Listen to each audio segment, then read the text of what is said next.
저번에 만든 어항은 검역어항으로 활용 중인데요. 모든 물생활인의 문제가 항상 하나 있죠. 바로 제 사무실에는 수도가 없어서 물을 받으려면 왕복 30-40m를 왔다 갔다 해야 되는 건데요. 엄청 귀찮은데 이 어항을 포기해야 할까요? 실험정신이 투철한 주랩이 여기서 포기하면 안 되겠죠. 그래서 물갈이를 안 하고도 어항을 유지할 수 있는 핫템을 제작하기로 했습니다. 이름하여 거리식 알게 필터입니다. 원리는 간단한데요. 자연에서 동물의 배설물이나 사체가 박테리아에 의해 분해가 되고 이것을 식물이 영양분으로 사용하고 그 식물을 다시 동물이 먹는, 이것을 생태 사이클이라고 하죠. 이것은 물속에서도 똑같죠. 물고기 응가나 사체도 박테리아가 분해하고 이것을 해초나 이끼, 식물성 플랑크톤이 소비하고 이걸 다시 동물이 소비하는 사이클이죠.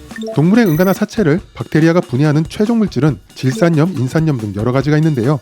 이것들이 어항 내에 쌓이면 물고기나 다른 생물에게 안 좋은 영향을 끼치고 수질 악화의 주범이 되죠. 이 질산염, 인산염을 없애기 위해 보통 물갈이를 하는 건데요. 질산염, 인산염들을 해초나 이끼 등 식물들이 성장하면서 소비하게 해주는 별도의 공간을 리퓨지움이라고 하는데요. 그 중에 특별히 해초 대신 이끼를 키워서 질인산염을 소비해서 물을 정화시키는 장치를 알게 필터라고 하죠. 사실 알게 필터는 정확한 말은 아니고요. 외국에서는 알게 스크러버라고 불리고 시중에 나와 있는 제품도 있는데요. 저는 직접 만들어 보기로 했습니다.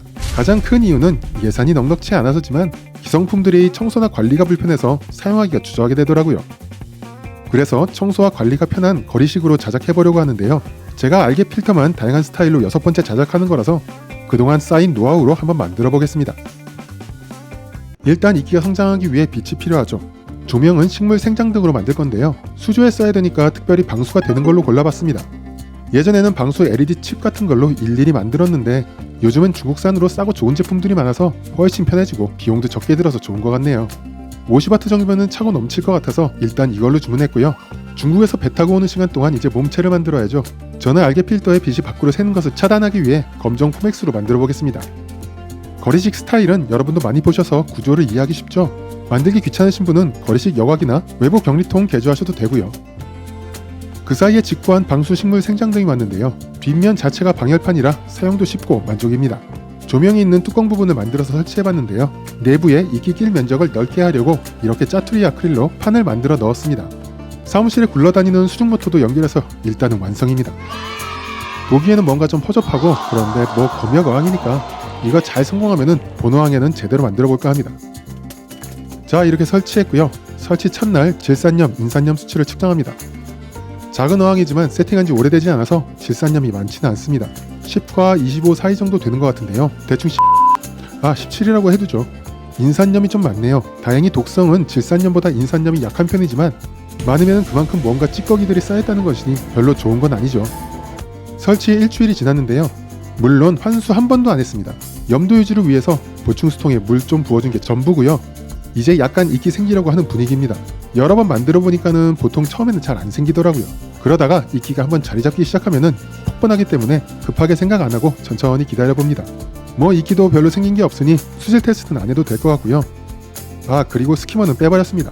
이유는 나중에 설명드리겠지만 이번에 성공하면은 정말 알게 필터만으로도 질산염, 인산염을 제거하고 무한수가 가능한 게 증명되는 좋은 기회가 될 것 같네요.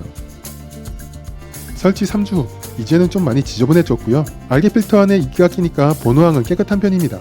일부러 3주간 한 번도 닦지 않았는데 약간 어항 벽면에 이끼가 끼긴 했지만 3주라는 시간에 비하면 엄청 깨끗한 거죠. 수질 테스트를 해보겠습니다. 질산염도 상당히 떨어졌고 인산염도 꽤 많이 줄었습니다. 검역 어항이라 먹이도 팍팍 주고 결정적으로 스키머도 없는데 오히려 질 인산이 줄었다는 것은 확실하게 알게 필터가 효과가 있다는 거죠. 잠깐 검역 어항에 대해서 설명드리면요. 야생에서 잡아온 동물은 온갖 기생충이나 질병에 감염되어 있을 수 있어서 어항이나 사육장에 넣기 전에 별도의 장소에서 치료하기도 하고 먹이 적응이나 환경 적응을 시키는 것을 말하는데요. 대부분 해수원은 자연산이라 해수원 샵에서 수입한 후에 민물욕이나 약욕 등으로 기생충을 떨어뜨리고 축양하면서 판매하는데요. 해수원 샵에서 기생충이나 감염을 관리해주기는 하지만 아무래도 수많은 물고기들이 왔다 갔다 하는 곳이라서 100% 완전하지는 않죠. 그래서 많은 해수 선배님들이 특히 나비나 엔젤 같은 예민한 고기를 키울 때는 검역 어항을 별도로 운영할 것을 추천하시죠. 검역 어항은 기생충을 죽이기 위해서 약물을 타거나 또는 염도를 아주 낮게 하거나 보통 두 가지 방법을 쓰는데요. 저는 염도를 낮게 하는 저염도로 운영하고 있습니다. 염도가 낮으면은 바다에 살던 기생충들은 삼투압을 못 이겨서 다 터져 죽거든요. 해수원은 자체 시스템으로 체내 염도 조절을 할 수 있어서 괜찮고요. 여기서 저염도로 한 달 정도 보내면서 넓은 바다에 살던 녀석들이 좁은 공간에 적응하기도 하고 사료 적응도 하고 하는 거죠. 그런데 염도가 낮으면 이런저런 문제가 있는데요. 그 중에 가장 중요한 게 스키밍이 안 된다는 거죠. 그래서 저염도 검역 어항에서 스키머는 겁나게 비싼 산소기가 되어버리죠. 전기세만 낭비하느니 하는 일이 없어서 빼버렸습니다. 그래서 해수에서 거의 필수인 스키머도 없고, 먹이 적응한다고 하루에 5-6번씩 냉동 브라인 슈림프나 사료를 주는데도 질산염이 줄어들었다는 것은 확실히 이 알게 필터가 효과가 있다는 거죠. 설치 5주 후 이끼 왕국이 되었습니다. 장난 아니죠? 물론 환수 한 번도 안 했습니다. 그 사이에 검역에 있던 녀석들은 보온 어항으로 옮겼고요. 밥도 잘 먹고 너무 건강합니다. 설치 2달 후 이끼가 차고 넘쳐서 무슨 외계 생명체 같습니다. 사실 일주일 전에 대충 청소해준 건데도 이 정도네요. 이끼가 너무 잘 자랍니다. 너무 잘 자라다 못해 공간이 모자랐는지 물 밖으로 나와 말라 죽을 정도네요. 수질 테스트 해보겠습니다. 질산염, 인산염 완전히 다 제로입니다. 보시면은 갈색 이끼, 녹색 이끼, 그리고 약간 시아노같이 빨강색도 섞여 있는데요. 아마도 지린산이 거의 없는 빙영양화가 되어서 지린산 불균형으로 시아노가 온 것 같고요. 사료는 마음껏 주면서 스키머도 없고 박테리아 도징이나 약품이니 뭐니 하나도 안 넣었거든요. 순수 알게 필터만으로 지린산 제로가 된 거죠. 대성공입니다. 검역을 거쳐 본어항으로 온 녀석들도 여전히 잘 먹고 잘 놀고 있고요. 검역 어항 있으면서 외부 기생충도 안정적으로 제거되었을 테고 구충제도 먹여서 내부 기생충도 다 제거된 것 같습니다. 그래서 저렇게 통통해졌겠죠. 검역을 하면은 물고기들은 정말 상태가 좋습니다. 잘 먹는 것만큼 잘 싸는 것도 중요한데 응가 상태도 괜찮고요. 나비나 엔젤들은 예민해서 물이 바뀌면은 하얀 부스럼 같은 림프를 종종 다는데요. 이제는 다 없어지고 살도 통통하게 올라 건강해 보이네요. 먹성도 좋고요. 기분 탓인지 나비들은 조금 자른 것 같기도 합니다. 자, 그러면은 알게 필터에 관심 있으신 분들을 위해 운영 방법이나 장단점 등을 잠깐 설명드리겠는데요. 사실 제가 처음 시도하는 것도 아니고 기성품도 팔고 있지만 많은 분들이 생각보다 드라마틱한 결과를 느끼시지 못하는 경우도 있는데 제 노하우가 조금은 도움이 되었으면 좋겠습니다. 알게 필터가 성공적으로 운영되려면 중요한 3가지 요소가 있는데요. 바로 빛, 수류, 배양판이죠. 빛은 당연하게 식물은 빛을 받아야 잘 사니까 빛이 중요하고요. 수류가 의외로 중요합니다. 수류가 약하거나 풍성하지 않으면 이끼가 제대로 안 자라거나 죽 같은 진득한 이상한 이끼만 끼고 질산염도 잘 안 떨어지고 실패하게 되더라고요. 배양판도 중요한데 당연하게 이끼가 자랄 면적이 넓을수록 이끼가 빨리 자라서 물속에 더러운 것들을 빨리 제거해주겠죠. 배양판 부분도 이끼가 잘 자라게 표면이 거칠수록 좋고 표면이 거칠면 이끼가 잘 떨어지지 않아서 본어항에 흘러 들어가는 게 적어서 좋습니다. 조명은 식물 생장 등이 최고인데 빛은 셀수록 좋죠. 산호어항 기준으로 두자어항도 100W 정도 쓰는데 그 정도까지는 아니더라도 50W 정도는 써야지 좀 효과가 있는 것 같습니다. 조명은 하루 종일 틀어준다고 이끼가 잘 자라는 건 아니고요. 식물도 잠잘 시간이 필요하죠. 실제로 시골 가면은 가로등이 없거나 있어도 꺼놓은 곳이 많은데 전기 아끼려고 그러는 게 아니라 밤에도 빛을 비추면은 농작물 생장에 방해가 돼서 그렇다죠. 벼도 12시간 넘게 빛을 비추면 오히려 성장이 잘 안 된다는 연구 결과도 있고요. 이끼도 식물이라 12시간 정도만 켜주는 게 더 풍성하게 잘 자라는 것 같습니다. 보통 낮에는 본어항 불이 켜지고 밤에는 알게 필터가 켜지고 하면서 광합성이 항상 일어나게 하면은 수준의 pH 변화가 적어서 도움이 된다고 해서 저도 밤에 알게 필터 조명이 켜지게 했는데요. 밤에 빛 차단한다고 검정 포맥스 썼는데 좀 후회됩니다. 검정색이 빛을 다 흡수해 효율이 좀 떨어지는 것 같고요. 죄다 검정이다 보니 이끼가 얼마나 자랐는지 판단도 어렵고요. 포맥스 두께가 5mm 넘으면은 굳이 검정색이 아니어도 빛이 다 차단되니 다음에는 그냥 흰색 포맥스로 만들까 합니다. 해초를 사용하는 리프지움보다 알게 필터가 더 좋은 점에 대해서 말씀드리면요. 당연히 이끼가 해초보다 성장 속도가 더 빠르니 원래 목적인 지린산 제거 효과도 훨씬 빠르죠.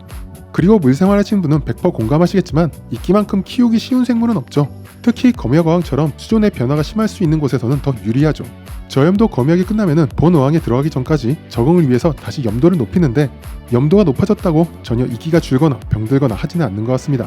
항생제나 약 같은 거 타도 상관없고요. 게다가 해초는 몇 종류 빼고는 은근히 키우기 까다롭습니다. 산호보다 더 예민한 해초도 있고요. 그리고 저염에서는 해초는 다 녹아버린다는 단점도 있죠. 또 따로 해초를 구입하지 않아도 된다는 것도 장점이고요.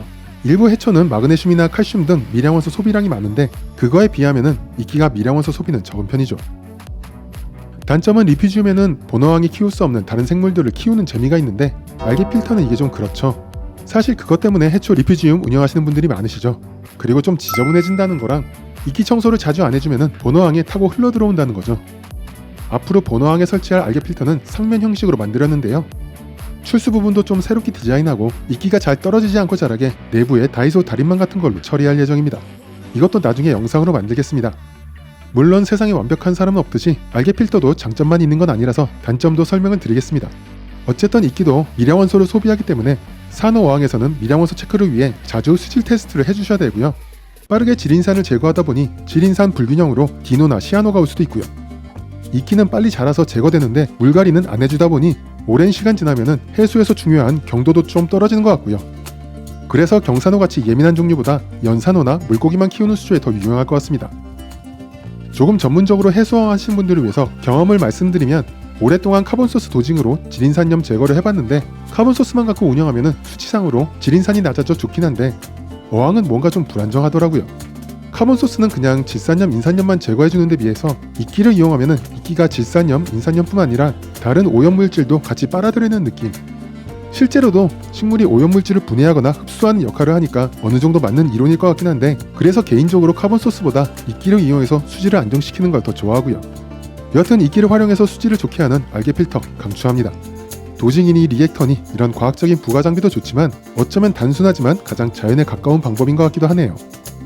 이런 방법으로 물갈이 안 하고 해수어항을 할 수는 있겠지만 그래도 새로 만든 깨끗한 소금물이 훨씬 좋겠죠. 물론 알게 필터가 있으면 물생활이 좀 더 편해지는데 도움이 됩니다. 이 영상이 해수생활, 물생활 하시는 분들에게 참고가 되었으면 좋겠고요. 도움이 되었다면 구독, 좋아요 부탁드리고 오늘 영상은 여기까지입니다. 감사합니다.